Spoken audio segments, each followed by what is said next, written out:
Here we begin by pouring 2 cups of urine into a bowl. This worker attaches a mix. Fuck. Worker attaches a whisk that'll froth up the mixture, even though it's literally just one ingredient. It becomes a foam, and then they attach another whisk. Meanwhile, in another kitchen, in another place in the world, this person is starting to make sugar blocks.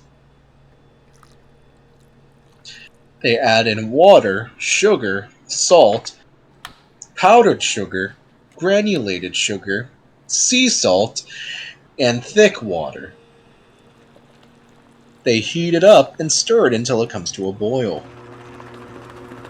Meanwhile, in the other kitchen in the other side of the world, they somehow get this mixture to them within a few hours. They then put some cheese inside of a little cup and place that in water. The cheese melts and they add it to the mixture. They then pour an entire scoopful of sugar, flour, and more salt into a separate bowl. They then pour that into the same mixture. They mix again, and then add rice kernels into a bowl. Or are those the teeth of deceased people? We'll never know. Either way, the mixture comes and it looks like it's just a bunch of creamy peanut butter. Though it's a little light to be peanut butter, but oh well, it's less peanut and more butter.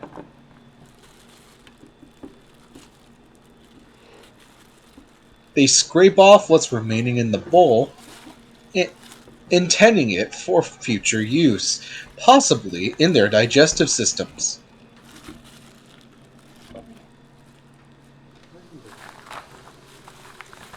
They start kneading the mixture until it becomes a fine loaf. They then bake it in the oven and eat it like bread, even though it's not bread.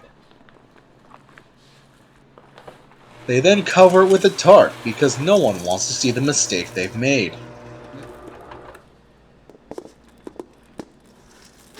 They mix some more of that same mixture, but this time with little pieces of fortune cookie. Unfortunately, these cookies don't contain a fortune at all. They then do the exact same process and scrape it out from the bowl.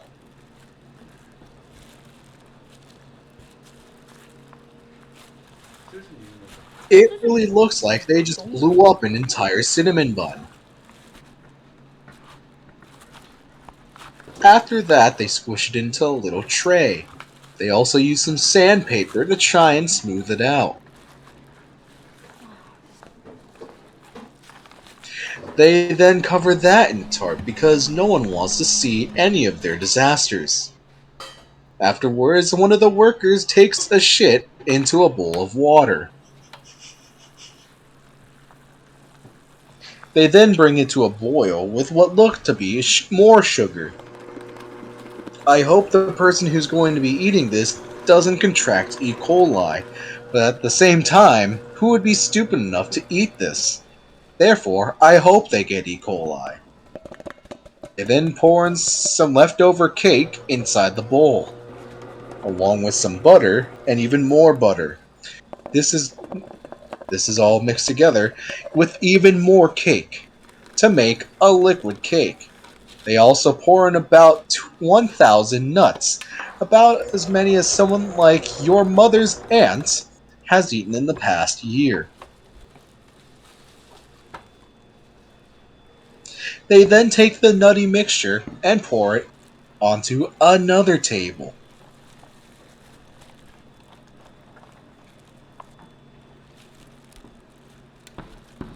It may look like there's some coconut in there, but trust me, it's not. It's just more nuts. This looks like something you'd see at a local porta potty at your local Nickelback concert. which should be empty considering that no one would buy tickets. Regardless, people will use the porta potty anyway, and then cover it up yet again to put with their other failures. Hours later, they take all three failures out of the freezer and put it back onto another table. They then cut it into little squares. This one will be sold as special Rice Krispie treats.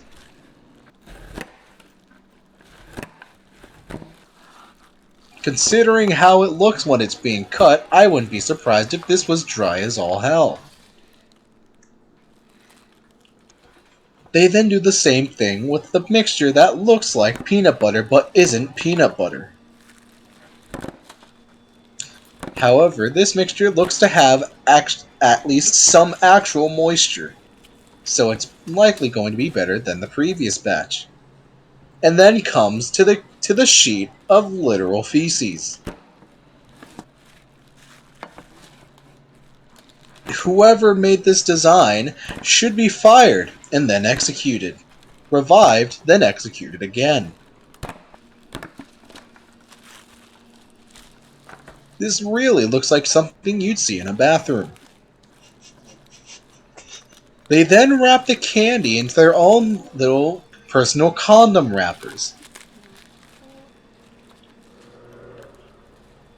which help give extra texture and extra flavor in the long run.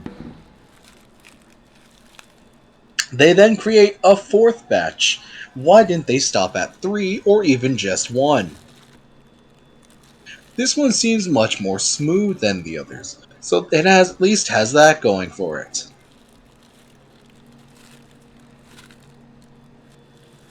But once again, they're just scraping it out of a bowl. And now they're separating it by cutting it into pieces. This is not its last resort, though. They then roll it up into balls. I thought we were making crackers, not pizza.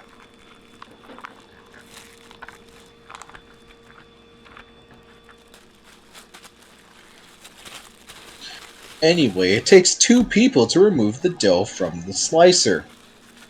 How incompetent can you be? They then add some food coloring because why not? We might as well ruin the flavor even more.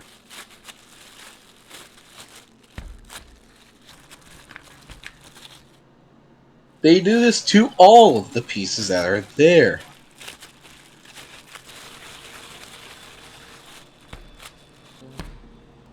In an ironic turn of events, they will not all be the same color, but be the different colors of the rainbow. Something that Tom has yet to learn. They then take some crackers and put some of these rainbow dough balls in between.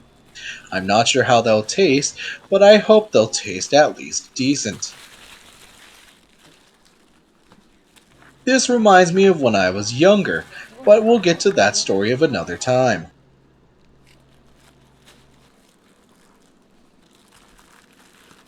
They stack up the crackers and dough into little pyramids.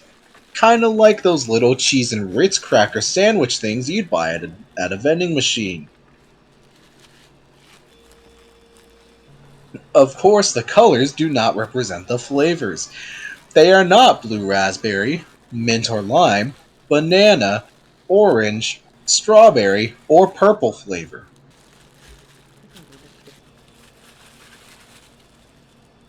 They all taste the same, they just look different. Exactly what your local cannibal would say. After they run out of crackers and dough, it's time to head home. Just kidding. All the cracker sandwiches get their own personal condoms as well. You might be wondering, what are those black strips on the crackers? Hell if I know, I'm certainly not eating them.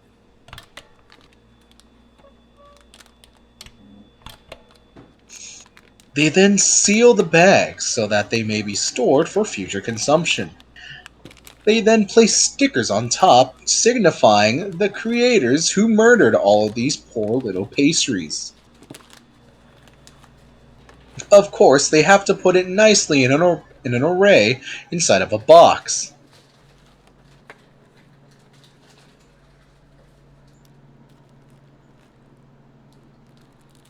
And that, everyone, is how a rich man's s'more is made.